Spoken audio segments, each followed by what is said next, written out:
Welcome back. We're confident of under-promising and over-delivering because I just said we're going to be right back with another feature match, and this is exactly what happens. It is, in fact, the feature match of the day because it is the top 8 matchup, and it's going to be a big one.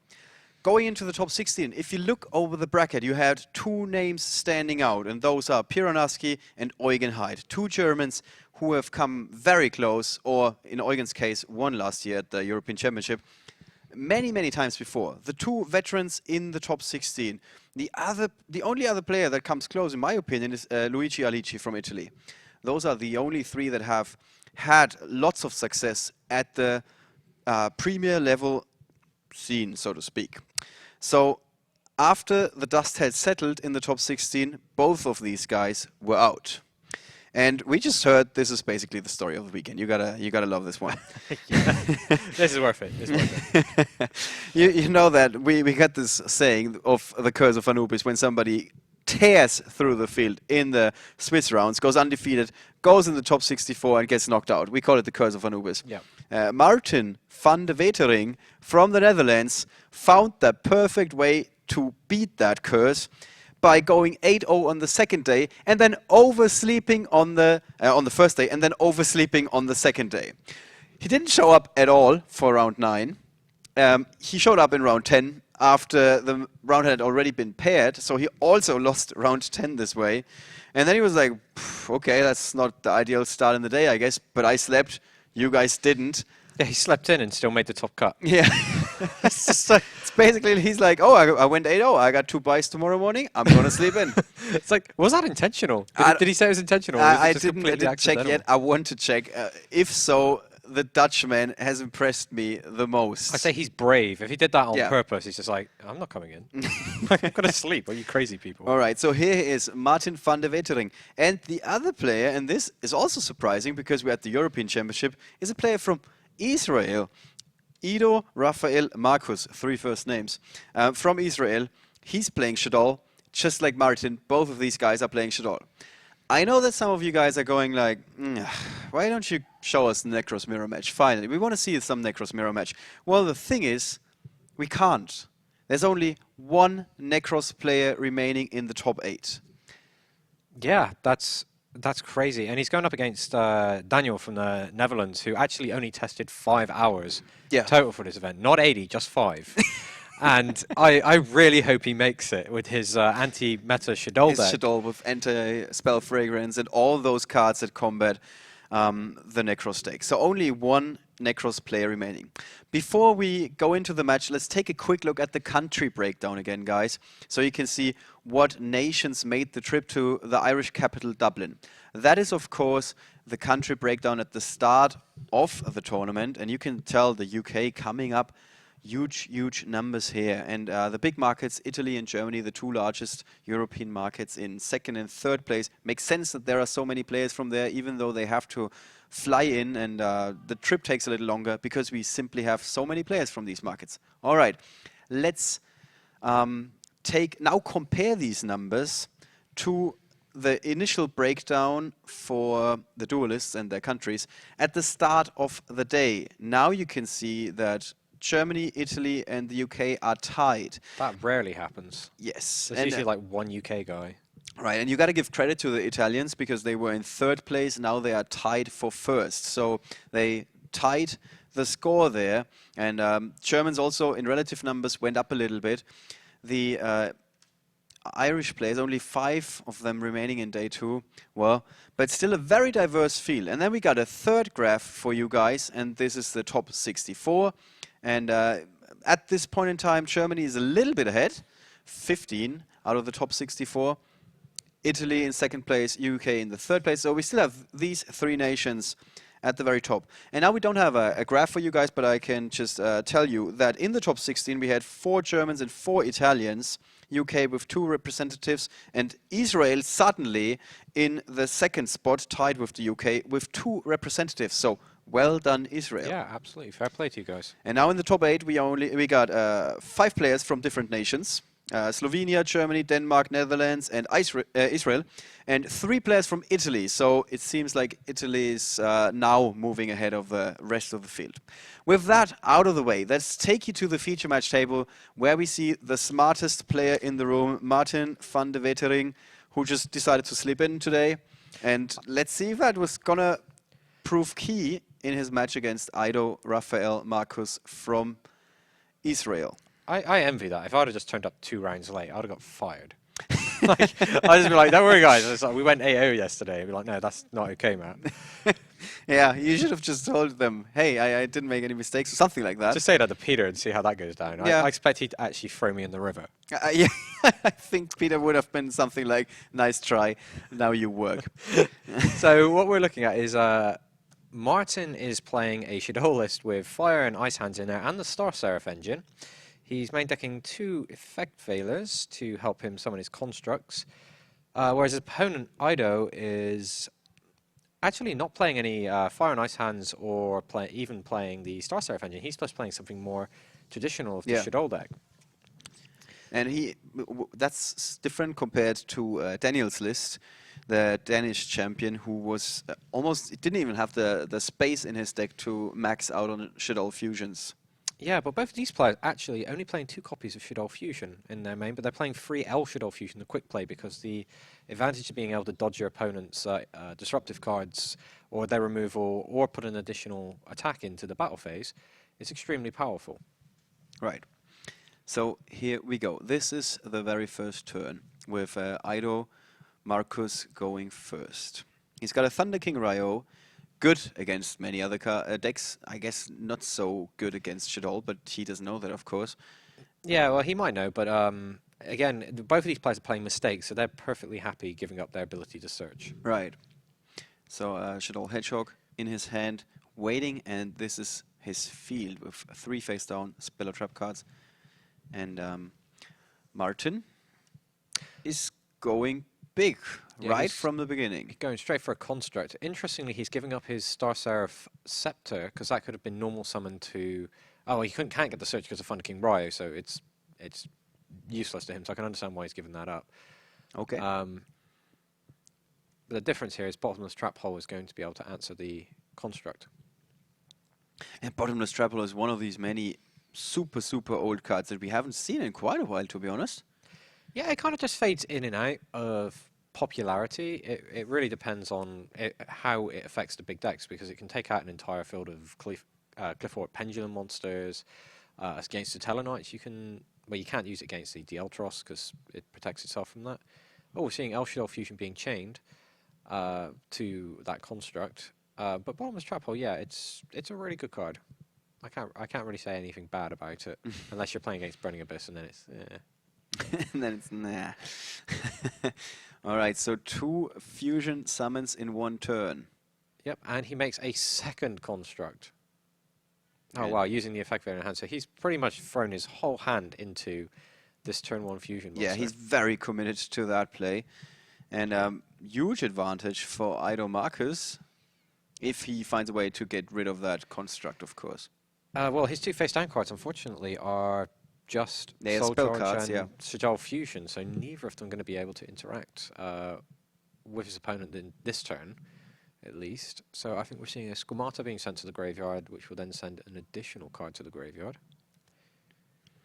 Of course, he has to resolve all of those effects going off at once, so he's got a Shaddoll Beast in there as well. And there we go. So he had the Sinister Shadow games, and now he's added an Ice Hand. That's the draw. Ice Hand there. That's actually quite cool, because you got to remember he still hasn't used. Okay. Ice Hand is quite cool. Yeah. Totally accidental. Sorry, guys. He hasn't used his normal summon up yet, so he could still summon that Ice Hand, and he could attack into the Thunder King Ryo and go after the back row if he really wanted to. I'm not sure if that's going to be the play he goes for, but he's getting his El Shaddoll Fusion back. He can only play 1 per turn, but it'll help him keep these big plays going. Key thing to note, if he leaves the construct out, his opponent will get the free fusion, which we haven't seen in a long time. Right. And that completely changes the dynamic of the match. Yeah, like if you blink, you might have missed it. Oh, he Shaddoll. Yeah, he just destroyed it with Shaddoll Dragon, didn't he? Yeah, he did. Wow. Okay. So he's he's actually in a pretty good position, although it looked for a little while until, that he was only left with one card. But after this turn, it's going to be Ido who's going to be left with just one card. Yeah, and that's the soul charge as well going out. Yeah. There wasn't any monsters in there for him to really... So what was the logic of Ido, Marcus? Maybe he thought he's going up against the Shaddoll deck with the anti-spell fragrance that could have crippled him a lot, and that's why he set his spell cards so early? Potentially, he must know what his opponent's... He probably knows what his opponent's playing, or he couldn't just set the bottomless trap on his own, because if he knows what he's playing against, his opponent just needs a Shaddoll Dragon to harass his back row and take it out. So he might have thrown those cards down, knowing full well he's playing against Shaddoll, and was trying to hide the bottomless trap hole, but the bottomless trap hole didn't matter, and putting those two cards down was a liability. Yeah. All right, so excellent start for Martin van der Wetering. And that means Ido Marcus needs to come up with something and fast. He's just got a Shaddoll Hedgehog in his hand, and that's it. Yeah, but he's got a great draw in the second Shaddoll Fusion, which will be essentially free if he manages to resolve that. And there's nothing in that back row. Sinister Shadow Games, and there we go. Yeah, he's got a Sinister Shadow Games and an Shaddoll Fusion in his back row, so he wouldn't be able to stop an opposing free fusion. So he sets the Hedgehog to try and search for that, and we're going to see... He did draw into an Effect Veiler. Okay. So not that much help, really. Yeah, Effect Veiler is really weak in this particular matchup, because your big fusion monsters have usually already done the damage by the time Effect Veiler matters. I mean, yeah, sometimes you can catch a Shaddoll Beast flipping face up, or maybe the Clutch Dragon or Squamato flips, but I don't know. Effect Veiler, I'm not entirely happy drawing Effect Veiler here. And we're seeing an M-Face Falco being flipped and setting a card to the field. It's Shaddoll Beast, so that's going to allow Martin to accelerate even further into his deck. Wow. He's got an L Shaddoll Fusion, so we might see the game close out here. Well, just wait for it, but if you blink, there's a very good chance you're going to miss it. Yep, and he did draw into one of the Star Seraphs. Star Seraph Scepter, and yep. And I think that is it, yes. Wow, explosive finish. Pretty much the opposite of the way the day started for Martin van der Wetering, where he was... I can't get enough of this story, to be honest, when he was slipping in. So 1-0 for the Netherlands. And you guys might remember the very first European Championship that has ever been held, 2006 in Bochum, was won by Vincent Wieland, Dutchman, of course. And I think that's it for the Netherlands in terms of European champions. So it's been quite a while. It's been a long time coming. And almost at the 10-year anniversary, there is a chance we're going to see a second Dutch champion. Then again, we've never had a Israeli taking home, walking away with the title. Yeah, the fact that we have two people from Israel is very, very impressive. As it's such a rarity to see players from what we consider normally smaller markets. Yeah. Because they have less stores and less a smaller player base performing this well. That must speak very highly of the small number of players that they're testing with over in their areas. I'm trying to think of, is there a great GX joke I can make with Martin being a Slifer Slacker, sleeping in, playing some sort of wacky fusion deck, and just winning out of nowhere. It doesn't work if you're trying too hard. Yeah, that's what I'm thinking. It's just like, just let that one go. All right, so you mentioned that Effect Veiler is terrible in this matchup, and both of these guys are playing them. Well, you can still use it on Mathematician and the Star Seraph, so it's not it's not the worst thing that could happen, but drawing them, I don't know, because you can get the free fusions off, and then you can get your constructs off of the... We can agree that it's... Yeah, it's like it's any time you sort of see it. What cards are going to see introduced in this matchup here? Okay, so there's Denko Sekas that could be considered. And that is for Martin. Yeah, for Martin, sorry. Right. Defusion. Defusion's pretty good because it can take out those fusion monsters without triggering them. He does have a Fairy Wind in his side deck, Martin. Probably not going to play that, but there is a Stellar Knight Constellar Diamond, the extra deck monster in the side deck. You don't normally see that. And he also has a Stellar Knight... Ptolemaeus. Ptolemaeus, yes. So he could be siding these in because Constellar Diamond is a very, very strong card against Shaddoll because it can stop them sending cards from their deck to the graveyard. Right. And adding cards from their graveyard to their hand, and you can negate dark monster effects. So that's... It's actually interesting that he found the space in his side deck to tech against Shaddoll when his deck was obviously designed to beat other decks, not exactly the mirror match. Yeah. But that's really one of the big questions going into a tournament. Do you design your deck to reach the top 64, or do you design your deck to win the tournament and at the same time make it a little bit less likely that you're going to reach top 64? And what I mean by that is if you expect the top 64 to be a lot less Necros heavy, because so many players are going to come up with decks that can beat Necros because it is the big elephant in the room, the big blue elephant in the room with a target on its head. And most of the other guys are big game hunters and they want to take it down. Then having a deck that is doing really well against the other decks, against Burning Abyss, against the Klee deck that can deal with Necros, or of course the Shaddoll deck that can deal with Necros, then you only have to reach the top 64, only, as if that were easy, and then you're going to have a much easier time than the rest of the field. Absolutely. We'll see how this match plays out. We should have got our tactical encouragement correspondent, Shyla Booth, in to help Ido out here. Be like, yesterday you said you're going to win the European Championships. Do it today. Do it today. Just do it. Come on, Ido. You've got this. All right. Speaking of what he's got 2 copies of Shaddoll Fusion, Shaddoll Core, Falco, and Book of Moon. Yeah. Okay, so we're off to a bit of a slow start, but that doesn't. Oh, Martin's already coming straight out the gates with a Shaddoll Fusion, making a Winder, and he sets the Firehand, I Bruce. No. Yeah. No. Yeah, Falco. He sets a Falco, which can get back either of those monsters, and he's getting additional searches off. Oh, Ido, this is going to be rough. With that opening hand. Yeah, the 2 Shaddoll Fusions, which you can't use right yet. He's got a Falco, which you can't use the flip effect off of, because there's nothing in his graveyard. The Shaddoll Core, it's going to be not coming into play until next turn. Because you don't want to give your opponent that free Shaddoll Fusion. Yeah, he's doing what we saw a lot of in Madrid last year. He immediately tributes it away, gets his Fusion back. That's something, if you watch Shaddoll for the very first time, you gotta wonder why is he tributing away one of his best monsters, and the reason is that Shaddoll Fusion would be free otherwise, and you don't want to give your opponent that advantage. Okay, and we're going to see a Winder? Winder from a Shaddoll Fusion being played, or I think it was L Shaddoll Fusion.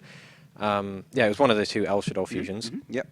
Sends Falco and Dragon to the graveyard, Dragon being able to destroy the face-down Shaddoll Core. So basically the Dragon that he drew into was opening him up for that line of play.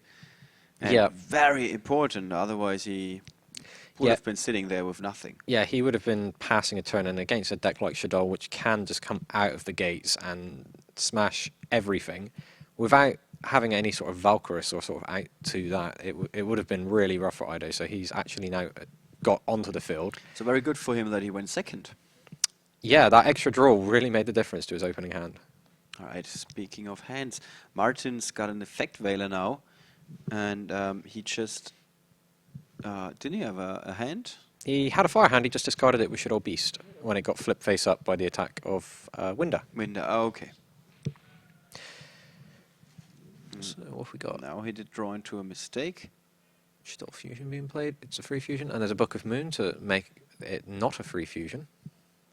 So he's going to be forced to fuse with the Effect Veiler in his hand. And there's the Shaddoll Dragon and the Effect Veiler. Yeah, that hurts. Yeah.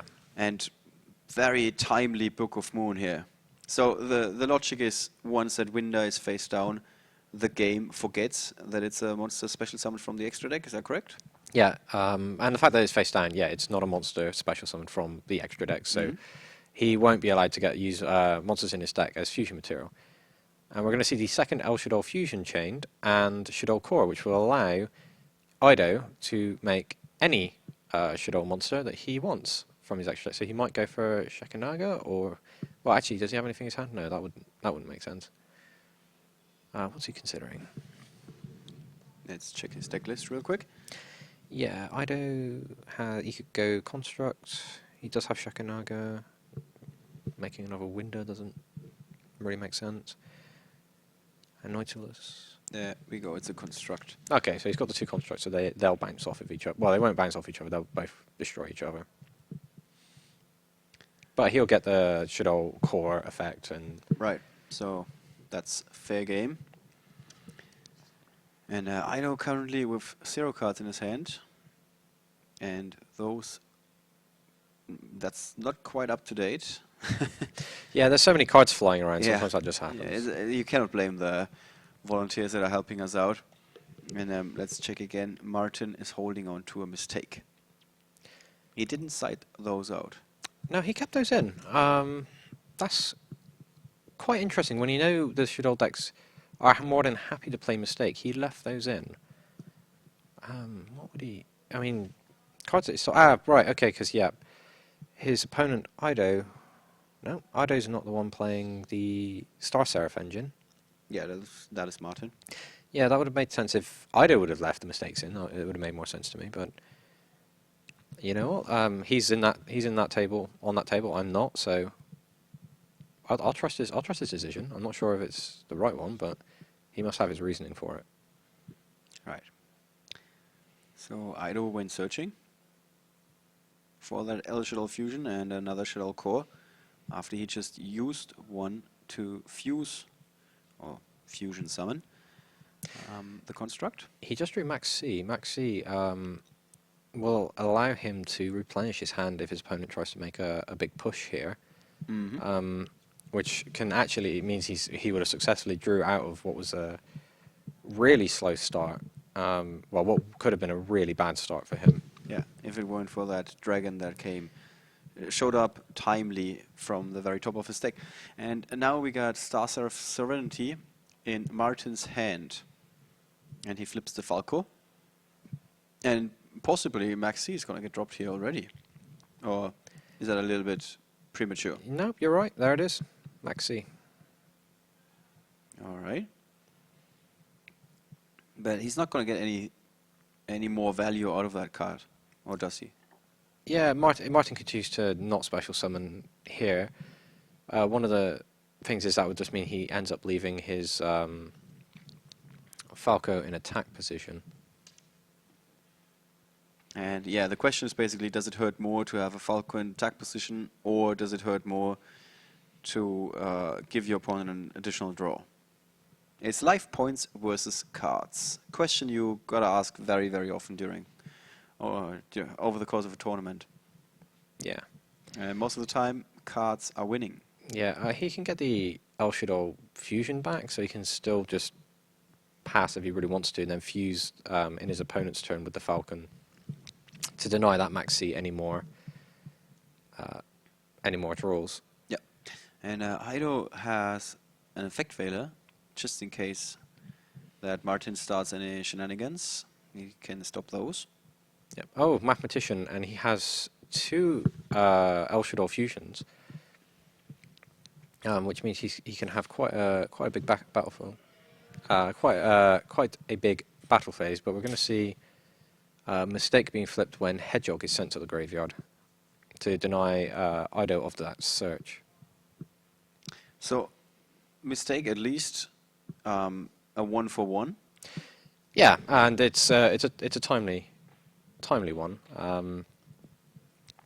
So if you're going to get use out of it, at that point he can actually use it in a way where it's going to impact the game. Right.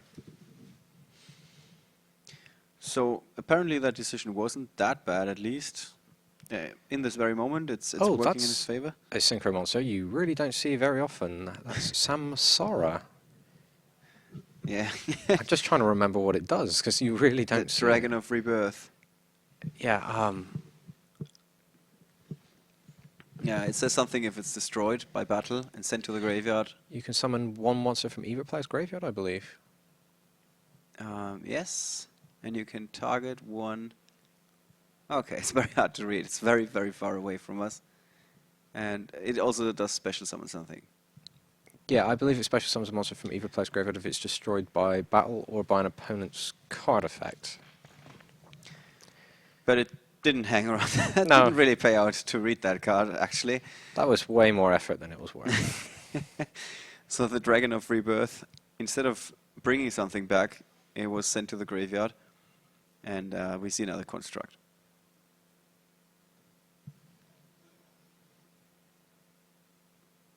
There we go. Another draw for Aido. And this is his hand prior to that draw. And there is the Dark Hole, the card he just... His field looks quite threatening right now. And he has the Effect Veiler in hand as well to work with that. Oh, we're going to get to see a free fusion? Oh, as soon as he goes for it, Aido's straight there with a hand saying, stop. Stop, yeah. I haven't seen that since Forceful Century. So, no. I haven't seen that since YCS Paris. A long time ago, I remember that. When one of our judges, Tuan, was stopping a player from making an illegal move by like jumping in from the side like a ninja and using his hand, saying, stop, you can't do that. Yeah, that was quite an experience. I remember that. That was... yeah, I think Tuan passed out later on. No, that was Lille that happened. Oh, that was the your first European Championships. Okay. I went to, actually. Yeah. They did pass out later on, I think. Or no, I think that was another event. I think it was still suffering from that move because it was simply too epic.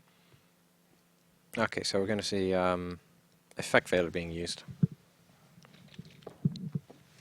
And Aido left with a Dark Hole in his hand, whereas Martin still has a Call of the Haunted and a Sinister Shadow Games. And here he goes again. Yeah, he attacks into the Shaddoll Beast, which was special summoned, so it should have been destroyed by the effect of Shaddoll Construct, but the Effect Veiler, negating its effect this turn, will allow the Beast to be just destroyed regularly by battle and activate the flip effect. And the Dark Hole was sent to the graveyard for the effect of the Beast. So now Aido is all out of removal, at least in spell form. Yeah, he has a mind. And he does have a mind control, sorry. There you go. This is his hand at the moment.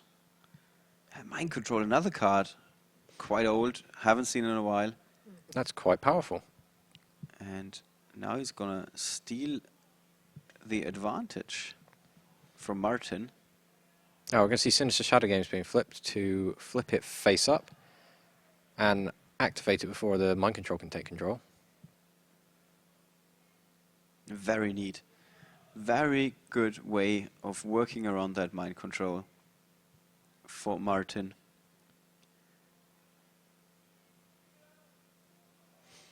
Now, these guys are one-upping each other. Yeah, it's there's a lot going on to keep track of this game. It's a very good back and forth.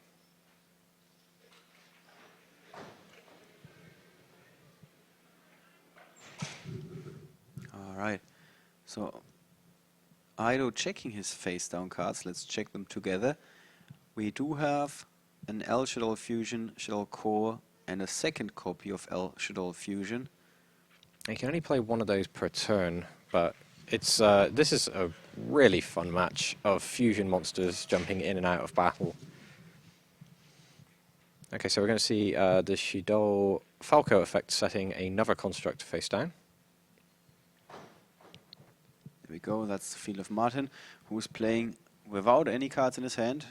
Feels a little bit like Infernity, works very differently though. Yeah, it's actually just not quite as good as top decking Infernity Archfiend. You're going, okay guys. I heard that yesterday when we were interviewing the national champions. Oh, that's really awesome. Star Eater, when it attacks, until the end of the damage step, no cards or effects can be activated. So if it destroys a Shaddoll monster, he won't get the fusion back. Right, and also, of course, it can simply attack over the construct, which is normally not what you see happen. Yeah, not with a Synchro monster, because it stops it from activating. Yep. So he just swings straight over it, and then the special summon monster. And they do not trigger both, I think, because it needs to be face up at the start of the damage step. Is that correct? Yep. It just yeah, because Shaddoll Construct just destroys it without going to damage calculation, I believe. So very good for Aido Marcus, who's pulling ahead thanks to that Star Eater. We don't see that card very often. Let's bring it up. Yeah, 3200, 11-star monster. Went very nicely with that core. Yeah, it ate quite a few stars, really. Yeah. We did see the Shaddoll fusion being picked up by Martin, though, and he's got access to a free fusion. He's got 2 monsters on the field to play that Shaddoll fusion into. But a construct won't answer Star Eater. I believe it's whenever it's involved in battle. I don't know if it's just when it attacks. What does answer a Star Eater? What is there? 3,200 points. There's nothing in here that would do it by battle. Probably because I'm looking at Ido's deck. Yeah, there's nothing in here that does it by... Just flat beats it by battle. He's got fire and the ice. hands are also useless against it? Well, if he attacks into something else and then destroys the... Right. Destroys the Star Eater, he could do it. Yeah, there's Regeki. Of course, and that should be it, I think.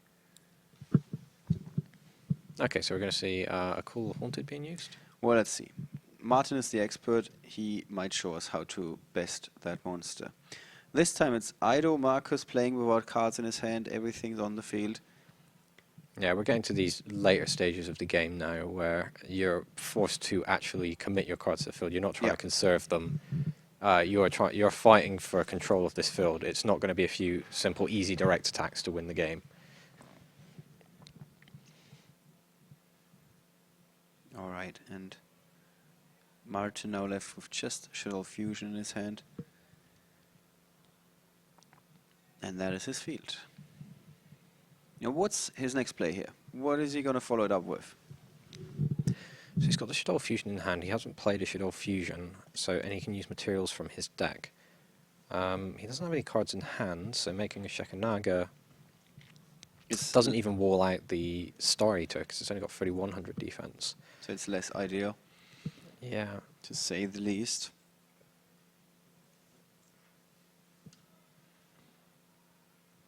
It's difficult to say what he could go with here. He's going to go for, yeah. So instead of going for Apocryphod Towers, you simply have to summon a Star Eater. That's also one of these monsters that is very, very hard to best. Yeah, I wish I could see the text. Sorry, the screen is so far away. I'd like to check to see if it activates, if it prevents cards being activated when it's attacked. I know it's when it attacks it prevents everything, but I don't know if it's when it's attacked back if it applies the same restriction.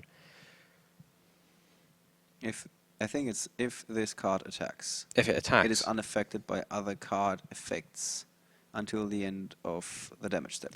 Okay, so you can attack into it just fine. Yes. Okay, then Construct can still answer. So it's not as much of a wall as it seemed to be at first. Yeah. Yeah, this is like a reading challenge for Yu-Gi-Oh! It is. If this was involved for a driver's test, I'd fail because I can't read any of that text. I should get that checked. If I'm honest. I think it's perfectly reasonable that you can't read that, to be honest. Okay. My eyes are hurting if I try to. But I barely succeeded. All right, so we got an Ice Hand waiting in Martin's hand, a Shaddoll Fusion. And he just went... Sinister Shadow Game's being chained. Then Shaddoll Fusion from deck to graveyard and flips up a Falco.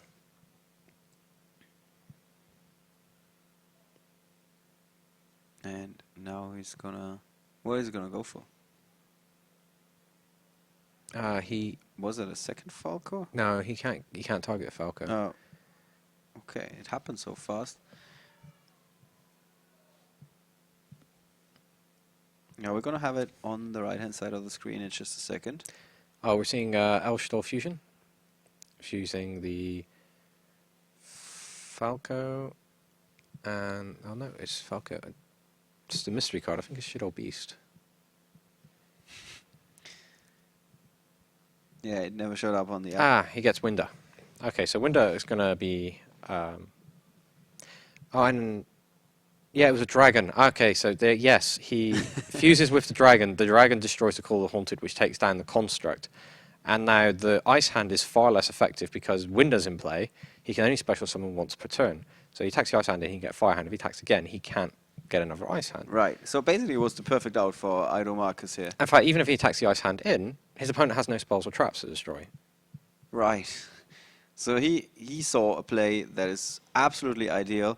He's now left with 3 monsters on the field, whereas Martin van de Wetering only's got that ice hand remaining, although he does have a Shaddoll fusion still. Yeah, this is his, essentially his free fusion, and his only special summon that he's allowed with window in play. Yeah, and earlier this turn he used the L Shaddoll fusion, so everything is fine. Everything's accounted for. Yeah, on that end. He's still left with a Shaddoll core in his deck. All right, let's see. What is your ideal target for that Shaddoll fusion here? I'm trying to decide if he tries to summon a construct. He's down 2 constructs, and he's playing... Yeah, that's a Shikinaga. 3, yeah, he goes for Shikinaga. He's got a card in his hand, right? Yep, he's got a Shaddoll core in his hand. Okay, so he can discard a Shaddoll card for when a monster activates. It usually has such a high defense that a lot of decks struggle to get over this, but... With 3,000, yeah. But the Star Eater's just gonna laugh. Well, it's eating the sun, so it's pretty terrifying. It can also eat a Shikinaga. Yeah, it'll gobble that up really easily. And it'll stop it getting the fusion back. Alright, so Martin again playing without cards in his hand. Is this... I don't remember this being such a big trend for Shaddoll players that they don't want to hold on to any cards in their hands. Well, we're getting to the sort of like the extreme late game for both of these decks, where because neither of them has been able to establish control over the field, that they have to commit more and more cards, and then these plays are getting sort of marginalized by the responses the opponent's making. And well, also you were just mentioning that it's like such a big deal to have a card in your hand for Shikinaga. He basically gave that up immediately. Yeah, well, it's just the Star Eater attacks. It doesn't activate. It doesn't do anything. There's nothing the Shikinaga can do. Yeah. It was just acting as a big wall, and it wasn't even that big. Oh, it stopped at all the other monsters, but yeah, the Star a little bit like a labyrinth wall. So yeah, that was a card. I remember that. Yeah. Back in the Pharaoh Servant days. All right, so Ido has a Torrential Tribute set now. So if Martin tries to fight back here, he could wipe the complete field, which doesn't look like much of an advantage with those 3 monsters on the field. But if the opportunity comes up, there's a chance for that. And Martin, on the other hand, didn't really draw into what he needed. Effect Veiler. He has Shaddoll Fusion, so... That is, of course, a good card. He only gets 1 special summon turn, otherwise he could consider playing his Fusion, making a Synchro Summon. But 1 is not enough. No. And he agrees with that statement or assessment. And now it's 1-1 between the Netherlands and Israel. And we need a deciding duel to find out who's going to advance not just to the semifinals, but also to the World Championship of this year. That game was excellent. Both players, Ido having quite a slow start there, and I thought that was going to be really bad, and he just draws 1 Shaddoll monster. Statistically, the odds were pretty good for him from that opening of 2 Shaddoll fusions, being unable to play anything, to being able to make plays, and then turning that into a win speaks very highly of this player. And must be his local community as well, for him to have the level of experience to do this. The other Israeli in the top 16, he got eliminated, unfortunately, was Shahak Deutsch. Very ironic that his last name is the German word for German. Was he eliminated by someone from Germany? Yes, in fact. Oh, wow. The irony. Yeah, these stories this weekend, we've seen Greece going up against Germany, and I know that a couple of guys were referencing some current political events there. And then, of course, we got Israeli going up against Germany. Today, the political jokes are kind of easy. They are coming up without thinking about them. All right. But we were mentioning throughout the game that they are playing without cards in their hands, which reminded me of a story that unfolded on Friday already when we had the national champions, and one of the national champions was telling you, because you were introducing yourself and telling them that you were partly responsible for the limited and forbidden list, and he was telling you how you absolutely have to bring back Infinity Arcfiend, I think. Yeah, that was his whole bit. Like every couple of seconds, by the way, Infinity Arcfiend. I was like, okay. He felt a little like it sounds almost like he was trying to troll you, really. I think he was just trying to neurolinguistically program it in. It's like, well, he's trying to slide it in the conversation. So yeah, I really liked that. Did he use a hashtag with free at the beginning? No, like free no, Arkfiend? no hashtags. Okay, so at least he didn't do that. So basically, he's going on with that for like 5 minutes, and then we have our, I think it was the Turkish national champion Khan, who's just 15 years old, and you were asking him about his favorite deck. And he goes into a little bit more detail and says that he likes to play control-ish decks that need to be, like, you need to be a skilled player to make the most of them. And then halfway into the conversation, he says he used to play Infernities, but he doesn't play it anymore because it's not a skilled deck whatsoever. Oh, wow. And he just burned the other player, the other national champion, who from that moment on, he was like, yeah, I'm just not gonna bother from this point onwards. Oh, yeah, that was a bit of a conversation to have in there. It's like, yeah, the XE version, absolutely not. The synchro, maybe. That was a funny conversation. It's like, oh, challenge. Shots have been fired. Yeah, shots fired from Turkey. And with that, you had an easier time at that table, I think. Yeah, that was just sitting down with the national champions before their interviews and just sort of helping them loosen up and just have a bit of a chat about the game. And it's always fun to hear about different people's experiences and what they expect. And how many of those national champions do we still have in contention? We may have Daniel. We got Daniel, like at least at the beginning of this round, we still have Daniel from Denmark. And on top of that, the Italian champion, Alessandro Di Patria, is also in the top 8 going up against his countryman, Andrea Ippolito. Both of these guys playing Burning Abyss. And also noteworthy, Alessandro was beating Tobias Altin from Sweden, who was the only Ritual Beast player in the top cut. So Ritual Beasts are unfortunately out, and some of you might be disappointed. Oh my god, Ritual Beasts are out, I love the deck, but so is Necros, and I know that a couple of people will be rejoicing hearing that. Well, did the Necros deck actually get eliminated from top 8, or? No, there's one more remaining. Okay, so we're just waiting on. We'll be waiting on that result. One more German player remaining with Necros, Jörg Müller. That's his name. But he, as we pointed out, has to go up against Daniel Benson from Denmark and his anti-spell fragrance and all those other tricks that his Shaddoll anti-deck is equipped with. It seems to be that the forgotten deck this weekend was Shaddoll, taking so many slots into the top 8. It is tied with Burning Abyss, with 3 decks each in the top 8. Alright, so here we have a little bit of a delay, and it seems like it happened during shuffling. So there might have been a sleeve that got damaged or something. Yeah, best case scenario, it's just a sleeve. Worst case scenario, during the count of the deck, one of the players was noticing that there's a card missing, which would be very, very bad, of course, for, it was Ido, I think. He was playing with the blue sleeves, right? Yeah, Ido's playing with the blue sleeves. So there is a potentially, Ido could be suffer from a game loss. That would be crushing. Yes, absolutely. Like if you made it this far, you got yourself being manhandled. You saw yourself being manhandled by Martin in the first game. You come back in the second game after 5 opening cards in your hand that weren't really that good. He's playing extremely well, but tying the score, and then now it's up to the judges, I guess. We're not 100% sure. In the meantime, we can talk a little bit more about the various countries. Italy is, like, at every European championship, Italy is making such a strong showing. I don't think we've had a World Championships without Italian representation since...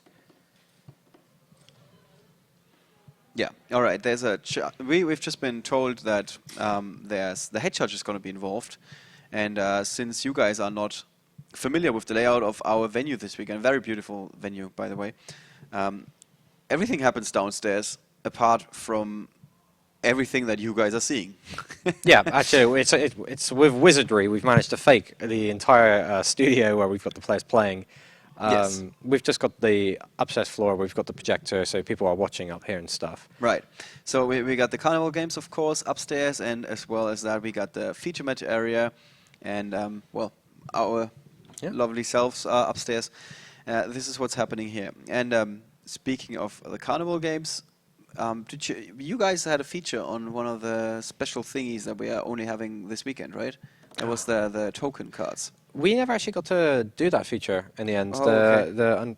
Unfortunately, Sunbooth, the company that handles that, were going on lunch at the time, so it just didn't pan out.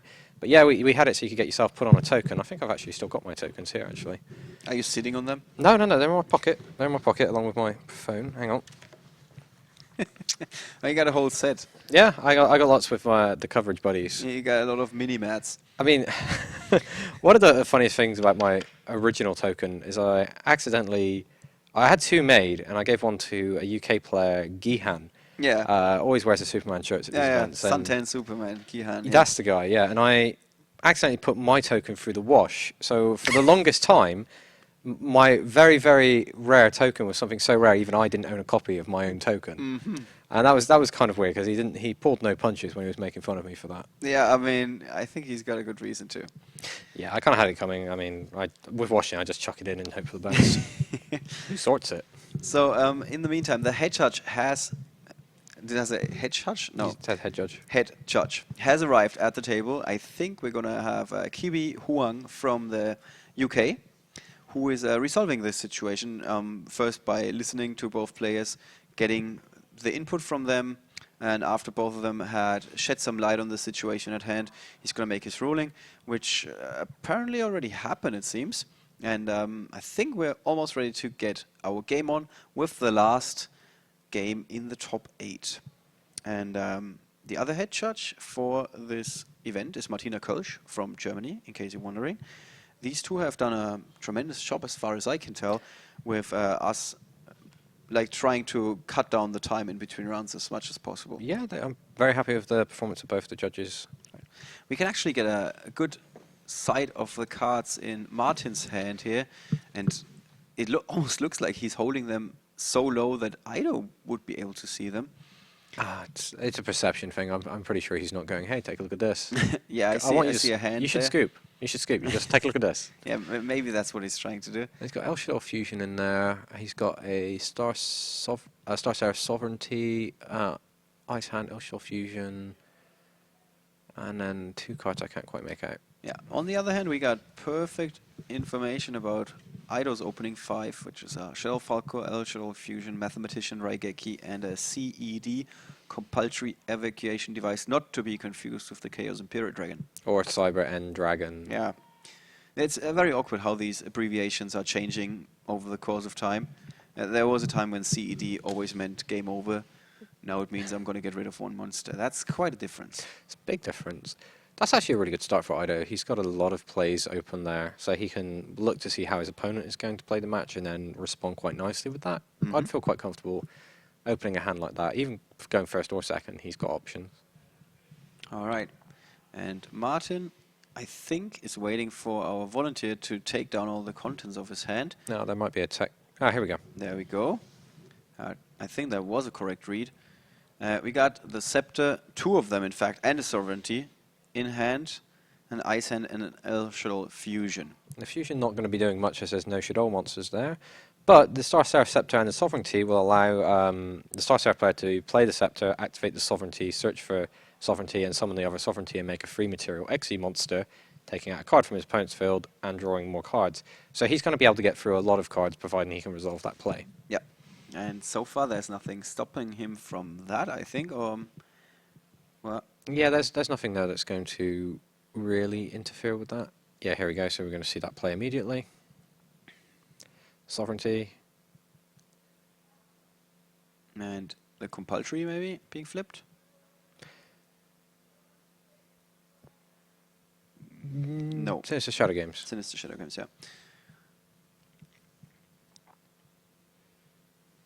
And he sends... the glare is just the worst part. He sends a super shiny card to the graveyard. That's not very helpful. Yeah, that's really unfortunate. And this is the hand that Martin has on the right-hand side. I think it's not coming up just now. Let us try and restart the app, if that works. Yeah, so we're seeing Sovereignty. It was a Hedgehog he sent to the graveyard. So we're seeing another Sovereignty. Shell Fusion being chained. Fusing 2 monsters from his hand to summon Winder. Yeah, and we seem to be having minor technical difficulties with the app not connecting at the moment, which doesn't allow us to show you the other cards in Martin's hand. Okay, looks like we're doing this old school. Let's lean in a little closer to the screen. Yeah, let's do this. So we got Winder, Mathematician. I think if I saw that correctly, he chained the Shaddoll Fusion to the effect of Sovereignty, so that Sovereignty, when it gets special summoned, counts as the 1 special summon for the turn, which will prevent Martin from being able to perform a 3 material Exi summon.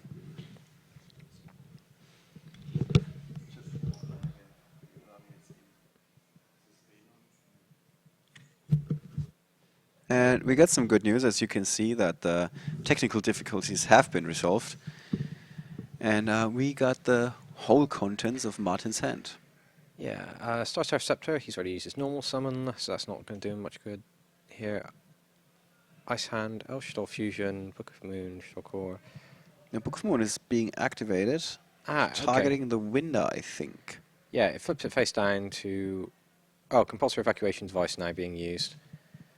We see quite a few chains here. That's actually really cool, because the Sovereignties can't be used for an Xyz summon unless there's 3 materials. He's used his normal summon. So they are just there waiting to get destroyed, basically. Musical chairs. But there's an Shaddoll Fusion in Martin's hand, so he could make that play, but then he's committing a fusion monster that he will be unable to remove from the table. I'll be unable to remove from the field. Yeah, we're going to see the Star Seraph and a Hedgehog being fused for a Construct. And Construct effect will activate. And what is he going to go for here? Squamata to fill up his graveyard, and he gets to send another card to the graveyard thanks to Squamata's effect. And basically, Ido is forced to watch this. He doesn't have any back row cards at the moment, but he's going to be able to fight back with a Raigeki if he gets to see another turn, which is not that unlikely. Yeah, he's going to get his chance. He interrupted the Star Seraph combo really well with that Compulsory Evacuation device.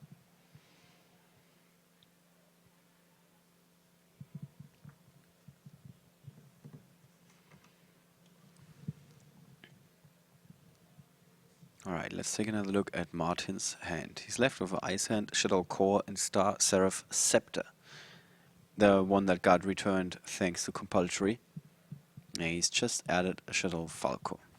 Yeah, the Falco is going to be sent to the graveyard by Squamata, isn't it? Is he going to get any use out of that Scepter later on? He's used it as fusion material for his Shaddoll Fusion. Oh, he's got another Scepter. Yeah, he should still have 1 Sovereignty in his deck. Yeah, I believe he's playing 3 and 3. Yeah. So he could still, if he can keep either one of those Sovereignties in play, he could get his 3 material Xyz summon.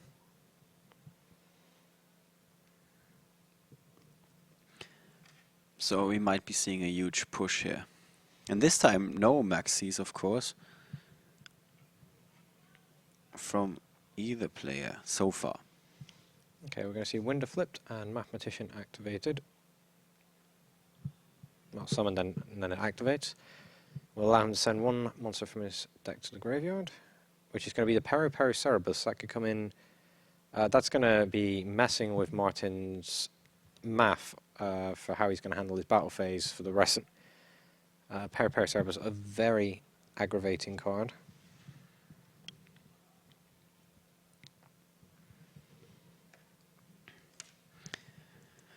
And what does it feel like watching this when you're Raigeki? This hurts, yeah. Okay, how does that feel like? Yeah, it hurts. I think that's the 2-word answer to that question. With Ido also having an Shaddoll Fusion. Yep, so he's going to be able to attack 3 times, then Shaddoll Fusion, and attack again. And that's going to be 3,000 for 5,000.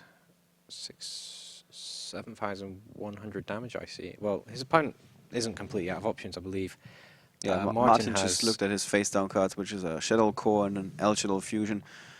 Yeah, he's got the core, which can block the mathematician attack, so he's not going to get blown out of the game right here. And he's left with another core in hand, Shaddoll Falco, Star Seraph Scepter, and Ice Hand. Yeah, 2 normal summons.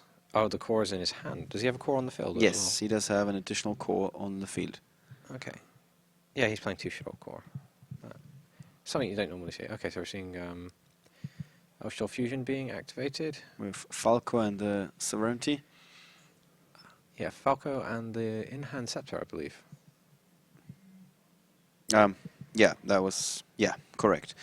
I was just looking at the cards on the table rather than...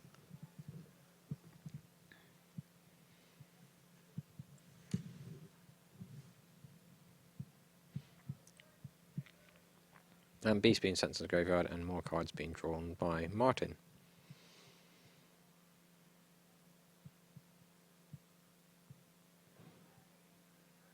And we've just learned that the other matches, in fact, plural, in the top 8 have mostly concluded. Daniel Benson, the Danish national champion, has met his master in Jörg Müller from Germany. So Necros is still in the tournament, and he's going to go up against Riccardo Loggia from Italy with Burning Abyss. So Necros versus Burning Abyss in our semifinals next round. But let's not get ahead of ourselves, and because there's still one more spot for the World Championship on the line here between Martin and Ido. Yeah, we just saw the Mathematician run into the Shaddoll Construct, and then the Peri Peri Cerebus from earlier being able to be activated because he takes damage on his own attack, and then just banishes the Peri Peri Cerebus to answer the Construct, and that line leaves him 2 monsters to attack with in the battle phase directly. Although his opponent has special summoned already this turn, so he's not going to be able to use the Shaddoll core to protect himself. Right. So Ido, Marcus did have Eldritch Fusion and Sinister Shadow Games in hand, and you saw him setting both of these cards. So again, no cards remaining in his hand. And let's look at Martin van de Wetering. And oh, there's a die, the mystical die. That means we are in timeout, actually, and this is the first additional turn. So time is running out, especially for Martin van de Wetering, who is currently the opposite of ahead, who's currently behind with less life points than Ido Marcus with 6,700. Okay. And how is he going to push through that window? He's using Shaddoll Fusion. Oh, he's going for a Water Monster and Squamata for a Nautilus. A card that's very good against Necros. I don't believe we've seen it on the stream all weekend. Prevents players summoning special summoning monsters via the effects of spell or trap cards. Is that correct? Sorry, super small text vision. Go. Yeah, it must first be fusion summoned, as many of these cards. And it says something about spell trap effects. Yeah, spell trap effects, yeah. So that's actually going to stop Shaddoll Fusions as well, being able to summon, because you'd be summoning for a spell effect. Right. And we see Ido activating the Sinister Shadow Games. Sinister Shadow Games, yes. What is he aiming for here? He sends Hedgehog to the graveyard and adds Squamata to his hand, I believe. Or it might have been Dragon. I think it was Squamata. Yeah. According to our app, it's Squamata. And Martin van de Wetering is now left with a Shaddoll Core and Raigeki. Raigeki could be really, really important in this stage of the game, in the extra turns, when your opponent might be thinking, okay, I just have to hang in there, not take too much damage. He's not going to be able to simply attack over everything. And then suddenly you got this one trump card that destroys your entire field and leaves you wide open. Okay, there's an attack of Anoyatulis, a Greek version of a shell monster, over Winda. And now Martin van der Wetering seems to be in pretty good shape. Would you agree? Yeah, Martin seems to be looking okay. He has Squamata and Shaddoll Fusion in his hand. That is Ido. With Ido, sorry, I'm yep. looking at the wrong thing. Martin has got Shaddoll Core and Raigeki remaining. He's going to go ahead and play the Raigeki. He doesn't want to attack over the Mathematician, especially at end of when he's gotten to this end of match procedure, and give his opponent more cards. Yeah, and that whole plan with pushing big has gone. Yeah, it didn't really work out. But then again, Winda is unaffected anyway. Yeah, well, Raigeki was never going to destroy that. But we see in Lila being normal summoned. It's also a card we haven't seen all day. Yep. So it turns up just about every European Championships. There's a Lila. Playing a role. Yeah, we saw it last year with Marcel playing Lightsworn. We saw it in Lille when Lightsworn was the big deck back then. We're seeing it now. Yeah, that makes it absolutely true, that statement. We only had like 9 European Championships. I'm trying to think of any other times where I can say, yeah, that happened. All right, so Ido has now resolved an L-shell construct. And suddenly, this game has been simplified quite a bit with both players down to just a few cards. L-shell Fusion and L-shell Construct on the field for Ido Marcus, together with a Shaddoll Falco. And Martin van der Wetering does have the Shaddoll Core that just got activated. L-shell Anoyatulis and an L-shell Fusion in hand. And he draws for his turn. This could be all deciding. It's an effect Veiler, I think, Yeah, and and that he's is not got going to do nothing. anything. Yes. Ido's- No way to resolve that L-shell Fusion for Martin van der Wetering. And that means that Ido Marcus, after taking a loss in the first game, will now advance not only to the semi-finals of the European Championship 2015, but also, more notably, to the World Championship 2015. Israel is going to Kyoto. I believe that's the first player from Israel to ever make it to the World Championship. Yeah, like, of course, back in the old days when we did send the national champions directly to the World Championship, but that's a different story. Okay, yeah. Ever since we introduced the European Championship, which happened in 2006, I'm actually 100% sure. Ever since that happened, I think we haven't had an Israeli player at the World Championship. And I think Guy Israel should be the name. I think I'm mixing up things here. No, he's not. He's actually not from Israel. He's from the Netherlands. Oh, yeah, just confused here. But there was, back in the days, there was a very young player, I think, from Israel who did well at the World Championship, didn't win it though. This could be a first. So yeah. As you heard, or in case you just tuned in, you didn't hear that before, we have the other semi-finals has already been locked up, really. We had Daniel Benson, the Danish national champion, coming so close. Up until the top 8, he was doing extremely well with his Shaddoll anti-deck. And now he had to go up against Jörg Müller, the last German player, the last Necros player. He's really one of a kind, saving both the Germans and the Necros from extinction, and locking himself up, going to the World Championship as well. And so he's going to be in the semifinals. His opponent is Riccardo Loggia from Italy, playing Burning Abyss. He had to overcome Luigi Alici in the top 16, and just now in the top 8, he had to go up against the last Slovenian player in competition, that is Jakob Matej, who was playing Klee. All of that sounds kind of, like I just said, Jörg Müller, the only Necros player remaining. So Burning Abyss versus Klee, other semi-finals. And, quarterfinals.